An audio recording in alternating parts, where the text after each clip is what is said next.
and welcome to Book 101 Review. Book 101 is all about the books that I read for the last 40 years. And today I have my special guest. She's the author of the book Higher Powered, no other than Miss Jessica L. Morris. Welcome to Book 101, Miss Jessica, and can you please introduce more about yourself? Hello, Daniel. It's really great to be with you today. To be brief about it, I will just say I am a spiritual director, which is not a profession I've been doing for a long time. I just sort of tripped over it while I was in seminary, didn't even know it existed, and I found out it was part of my calling.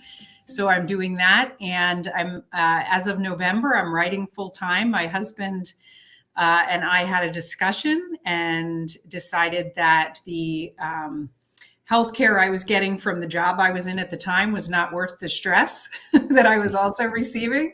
So I left that job after 30 years in it. And so I've been writing ever since November on my next project and doing spiritual direction. And I'm also a very important part of my story is that I'm a recovering addict. My addictions are food and alcohol. And I grew up in a home where my father was an alcoholic. My mother was a chief codependent. Her father was an alcoholic. And my dad was also a minister. So I had a very odd upbringing in regards to who God was, what I thought God was, and all that. And so that plays into a lot of what I write about and my own spiritual path. Miss Jessica L. Morris, thank you so much for sharing your book to the world. What inspired you to write Higher Powered? Well, at first, it was a research project. I was working, I was in, like I said, I went to seminary and I didn't go to seminary to become a minister. I really just wanted to learn for myself. I felt a real pull to learn. And while I was there, one of the things that I learned very early on, which I think most people know, but when I was growing up in church, I really didn't pay as much attention as I probably should have. Is that when Jesus spoke to the crowds, when he spoke and he taught to small groups or big crowds, he spoke a lot in metaphor. And my entire life growing up, I was terrified of the end of the world, right? You know, the apocalyptic things that you hear about in movies and books and how horrible it's going to be. And you're just going to burn in hell and all those things. You know, my dad was a great preacher and he was good at driving that point home, that sin was not a good thing. And so I started to think, what if when Jesus was talking about his second coming, he actually meant it metaphorically that he was going to come back for each one of us instead of for the whole world at one time. It was going to be a very personal event in each of our lives. He was going to return so that we could become born again, as he talks about in the Gospel of John in chapter 3. And you know, in that becoming born again, it would be the end of the world for each one of us.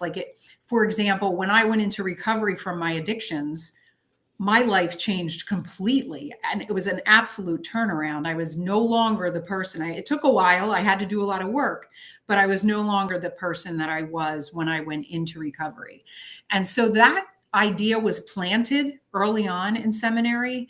And then I used it to write my thesis. I learned about what's called eschatology in theological circles. Eschatology is the study of the end times, and there are different types of it. And so I did a directed study on that. I learned all about it, and I used that study and that research to write my thesis, which is one of the things I had to do in order to graduate, it's just really, your thesis is really a very long research paper. And so you're putting out a new idea and you're researching it. And what happened after I graduated was I knew deep down inside that I wasn't finished with that.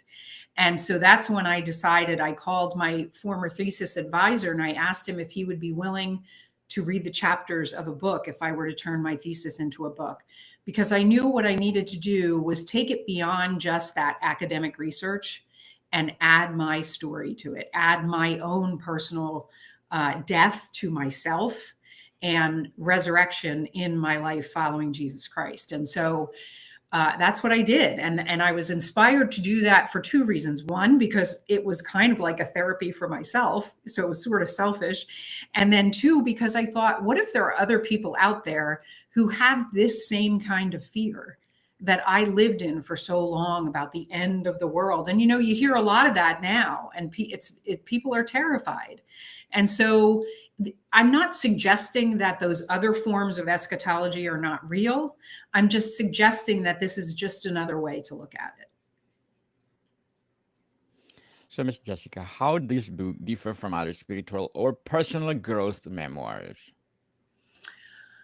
Well, it's different because what I do with this is I take the stories of Nicodemus, who was somebody that he was a Pharisee back in the days of Jesus. And he's the one who Jesus talked to about becoming born again. And that's when I'm sure the most famous line Jesus ever said was, "For God so loved the world that he gave his only begotten son." That's who he said it to. He said it to Nicodemus after he talked about the born again idea. So I use Nicodemus's story, and then I use the story of Lazarus, who is the man that Jesus raised from the dead, which was actually the last sign, the last miraculous sign that Jesus did before his own crucifixion and resurrection. And so I use Nicodemus, Lazarus, and then the Apostle Paul, who was originally a Pharisee who was condemning Christians and persecuting Christians. And then Jesus came to him after his resurrection, and Paul changed his entire life and became one of the greatest and most prolific writers and preachers in early Christian community. And so I use their stories and I just weave my story within them. And I talk about how a personal eschatology for me, it's not like snap your fingers, get baptized, get born again, and all is well. It's a continual daily process of dying to that little self inside me that says me, all the time. It's getting rid of that and moving into more of what Christ wants, or I should say what God made me to be, which is to carry his message to others. Beautifully articulated, Miss Jessica. Very well said. Thank you. So, what is the central message or takeaway you hope readers gain from this journey? The central message is that this relationship with Jesus is so personal. A lot of times I think that gets lost, when we're learning the lessons, when we're little kids and we're learning the lessons in Sunday school or Catholic school or whatever, private school you go to, or when you're seeing it in movies or reading a book about it. Jesus was this great, he was this great human divine figure that came here to save us from our sins. And it was this, and yes, he did it for the whole world. Let's say everybody is free to accept this. But what I was missing all those years is that this is personal. Jesus would C.S. Lewis, who was, I believe, one of the greatest Christian writers ever, who was originally an atheist, he said, and I'm going to butcher the quote, I don't know it exactly, but he basically said in one of his writings that if I had been the only man ever to live on earth, Jesus would have crawled up on that cross just for me. And that is, I believe, without a shadow of a doubt, the absolute truth, that your relationship with Jesus is so personal, which is why it's so important that you talk to him every day. That it's not just I'm in trouble, maybe I should get in touch. It's a everyday commitment, just like you would with any other friend or your spouse or your parents, anybody that you're very close to, that you do want to talk to every day. You look forward to talking to them. And so for me, I don't start my day until I sit down in my prayer room, which I call my quiet room. And I have it's a good hour, 2 hours usually with Jesus, just talking and praying and writing and and meditating and being present to hopefully receive whatever messages he's giving me. And now, believe me when I tell you, I'm not always really good at it, and I make mistakes and I miss it sometimes, and I fall into myself over and over again until, I want to just, pound myself on the head and be like, what are you doing? But that's human. I believe that's part of being human, is that, we all tend to sort of fall into that self place a lot. So it's important to remember that the relationship is personal. So, Miss Jessica, let's talk about your personal journey and transformation. Can you share a pivotal moment in your journey that shaped book's narrative? Yes, actually, it was about 6 years before I got into recovery. I was around 22, 23 years old. I don't remember exactly when this happened, but it was the winter. It was very cold. And I was at a party, and the people that were hosting the party did not allow smoking in their house. And so I went outside to smoke a cigarette, and it was so cold that even the regular smokers were like, yeah, no, I'll wait. But I was feeling really miserable. I was steeped in my addictions at the time. I did not feel comfortable at the party. And I was standing outside just feeling really sorry for myself and smoking my cigarette. And I looked up, and the sky was absolutely clear, and there were a gazillion stars in the sky. And it was so beautiful. And all I could feel was sadness and depression and loneliness. And I just started yelling at God. And I just said, I'm 23 years old. I haven't met a husband yet. Like all the things that I wanted to happen in my life weren't happening. And, of course, I couldn't see that the problem was me at that time. So I was yelling at God. And I had this moment, I had walked away from organized religion when I went to college, because it was the first time I felt free from my father and the religion that I was brought up in. And so I hadn't been in church in several years prior to this happening, but I never became an atheist or any. I always knew God existed. I always loved Jesus. I could identify with Jesus. And so what happened, I'm yelling at God, and this sort of warmth came over me. And I knew in that moment that if I turned and looked to my left, Jesus was standing right there. And not just an apparition, he was there, his full physical self. I knew it with everything, as much as I know I'm sitting here talking to you today. And I felt joyous and then terrified. And I turned and I ran back into the party instead of turning and looking at him. And when I had the idea, back then, fast forward to when I was in seminary, and I had the thought that what if Jesus was talking about a personal return for each one of us? I remembered that moment. And I thought, oh my, what if that was my moment? What if that was my moment and he came to me and I ran away from him? And I realized that, feeling regret, I actually was telling a friend in seminary about this when I was, pulling apart this idea. And he said to me, Jessica, because I had so much regret about not turning and looking at Jesus in that moment. And he said, Jesus knows everything. He knew you were going to run back into the party. He just wanted you to know he was there. He wanted you to know you're not alone. He hears you, and what happened to me during the time that happened, and then until I got into recovery, which, like I said, was about 6 years later, it was awful. I mean, it was an absolute desperation, hell on earth. Like in the Bible, it says, when Jesus says, if those who turn from me, there will be weeping and gnashing of teeth. That's exactly what it felt like. Like, I didn't know that in the moment, right? But when I look back, I was so alone and just absolutely in despair all the time. My addictions weren't even making me feel better anymore. But I couldn't stop doing them. Even though they weren't making me feel better, I couldn't stop doing that. It was just this horrible a horrible place to live. And so that really was, even though I didn't know it at the time, and it took probably about 20 years until it all came together, that was the catapult for me to get me started on this idea sort of ruminating in my soul and in my mind. So, Miss Jessica, what advice would you give to someone who feels lost in their spiritual journey? Ooh. You know what? I think the hardest part about giving advice for me is that I do know that everybody's journey is their own. I absolutely know that. Recovery has taught me that I certainly do not know what's best for other people. You know, I spent a lot of time thinking if the rest of the world would just do what I want them to do, I'd be happy, you know?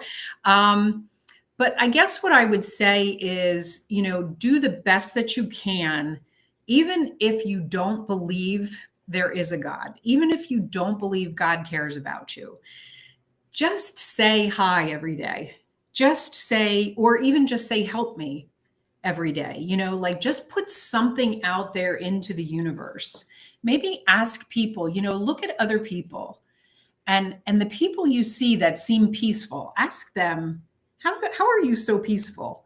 And then just listen and see what they say and just be open. Because I think for me during that time, the thing that really held me back the most was being so close-minded. You know, I was very close-minded. My heart was closed to any kind of organized religion, simply, you know, because of my upbringing.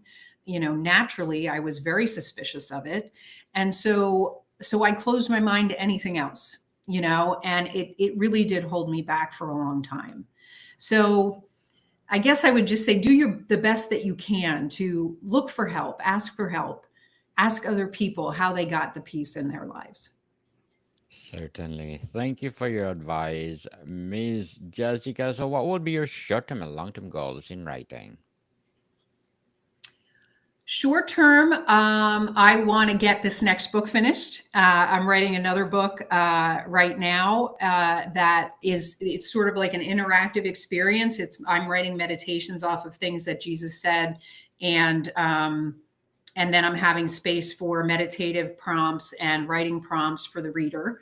And so I'm doing that now. My long-term goals are really I would love to speak more about my writing. I would love to help others to find their way to writing.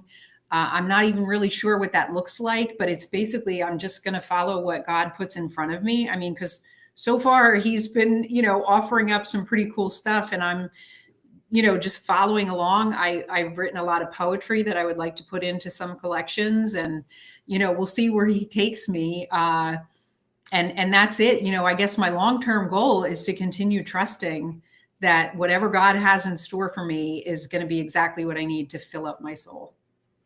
Good luck to your goals, Miss Jessica, and looking forward for more empowering books like this. So, do you see this book as a part of a larger conversation about spirituality in today's world? Yeah, absolutely. I mean, it, because I don't think, Daniel, that we can accomplish anything in this world until we are centered in our relationship with our higher power. And the reason I called the book Higher Powered is because in recovery circles, it's frowned upon to name any one God like Jesus or Buddha, or, you know, you're just not supposed to do that. And so people say, do use the word God because that's a general word, but also people use the words higher power to say, you know, I'm following my higher power today. And so, which is a really good thing that people do in the recovery circles, because a lot of people do come in with with maybe abuse in their past from religion of some sort, and they're like I was, very suspicious about it. And so for me early on, and I talk about this in the book, I couldn't even say Jesus. I couldn't even say God or the prayers of my childhood. And someone suggested to me that I use the word God to stand for a higher power called good orderly direction. So God, good orderly direction. And that meant that my higher power was anybody in the community of recovery that could help me get to the next place in my life. And by that, I mean not one particular person, but listening to people talk in meetings, calling people on the phone, asking them how they did their own work, you know, asking for help when I have to make a decision, you know, and not just sort of knee jerk reacting at the world, and trusting that even if I make a bad decision, you know, even if I make a decision and things don't turn out the way I want, I'm still going to learn from the process. And so I think that's the most important thing really to understand about our relationship with our higher power is that when we get committed to that relationship and when we get strong in that relationship, it improves all the relationships around us. It improves even, I mean, our world is a little bit crazy right now, you know. I mean, there's craziness going on in politics, in social justice, and all kinds of things. And these are the kinds of things that used to keep me up at night. And now I'm sleeping like a baby because number one, I know I have pretty much zero control over all of that, right? Yeah. And I also believe that there's one who's in charge of all of it, who's got it, you know, and the only help he needs from me is to try to change little things in my little world, be kinder to people, you know, smile at somebody, even if you don't say hello, at least smile, stop sneering, maybe let somebody out in traffic, do Yeah. something to improve the world around you. Even if it seems like a small, silly thing, it's not. It might mean the world to the person you do it for. Certainly. Be kind, people, and let it go, and be thankful. Stop Yes. complaining. Yes. Be grateful of what you have and count your blessing. So Yes. before we wrap up our discussion for today, Miss Jessica, I'm inviting you to please do listen to my other podcast, Food 101, in its fifth season, people. Fifth season with Chef Alessandro, one of the specialty chef in one of the five-star hotel in downtown Toronto. Please do listen to our latest episode. We are reading our letters, senders all over the world. So please do listen, Food 101, wherever you listen your podcast. So, Miss Jessica, if you could go back and give your past self one piece of wisdom from this book, what it be? Ooh. You know what I would tell her? I would say, stop trying to figure it all out. You are never, no matter how much you learn, you're never going to know it all, you know, and it's okay. It's okay that you don't know it all. You know, it's okay to have to ask for help. There's nothing wrong with you that you don't know everything. In fact, when I received my master's degree, I remember thinking to myself, you know, the only thing that this learning has really taught me is how much I'm never going to know. Because there's so much to learn, you know. So True. that's what I would tell her. You don't have to know it all. Enjoy the journey. Yes. Miss Jessica L. Morris, thank you so much for sharing High Powered to the World. So, can you please invite our listeners to support your book?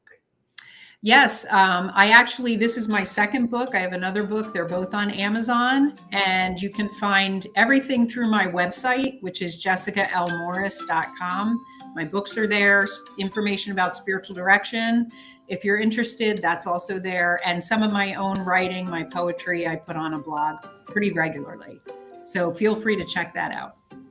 Yes, people, let's support Miss Jessica L. Morris because if we support her, as I said, more and more and more empowering books to come. So, Yes. Miss Jessica, thank you for your time. Thank you, Daniel. It's been an absolute pleasure talking to you. More to come, people. See you soon.